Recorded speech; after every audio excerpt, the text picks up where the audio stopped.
Hi friends, ఈరోజు medical attendance rules 1972లోని section 7 ప్రకారం ప్రభుత్వ ఉద్యోగుల కుటుంబ సభ్యులు మరియు డిపెండెంట్స్కు సంబంధించిన ముఖ్యమైన నిబంధనల గురించి తెలుసుకుందాం. ముందుగా ఫ్యామిలీ అంటే ఎవరు అనే విషయాన్ని ఈ రూల్స్ స్పష్టంగా వివరిస్తాయి. పురుష ప్రభుత్వ ఉద్యోగి విషయంలో కుటుంబ సభ్యులుగా తల్లిదండ్రులు, భార్య లేదా భార్యలు, సహజ సంతానం, దత్తపుత్రుడు మరియు స్టెప్పు పిల్లలను పరిగణిస్తారు. అయితే వీరందరూ ఉద్యోగితో కలిసి నివసిస్తూ పూర్తిగా అతనిపై ఆధారపడి ఉండాలి. అలాగే మహిళా ప్రభుత్వ ఉద్యోగి విషయంలో కుటుంబ సభ్యులుగా తల్లిదండ్రులు, భర్త మరియు పిల్లలను పరిగణిస్తారు. వీరు ఆమెతో కలిసి నివసిస్తూ పూర్తిగా ఆమెపై ఆధారపడి ఉండాలి.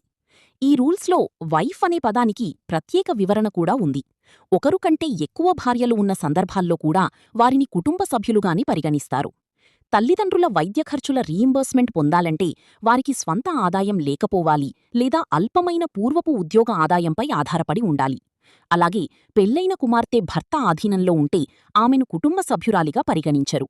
విడాకులు పొందినా, భర్త విడిచిపెట్టినా లేదా విధవరాలైన కుమార్తెలు ఉద్యోగితో కలిసి నివసిస్తూ పూర్తిగా అతనిపై ఆధారపడి ఉంటే వైద్య సదుపాయాలకు అర్హులు అవుతారు. దత్తత తల్లిదండ్రులు కూడా పూర్తిగా ఉద్యోగిపై ఆధారపడి ఉంటే కుటుంబ సభ్యులుగా పరిగణిస్తారు. అయితే అనుబంధ తల్లిదండ్రులను ఈ నిర్వచనంలో చేర్చరు. ఇలాంటి ప్రభుత్వ ఉద్యోగుల కీలక సమాచారం కోసం వెంటనే లర్న్ డిజిటల్ ఛానల్ను సబ్స్క్రైబ్ చేయండి.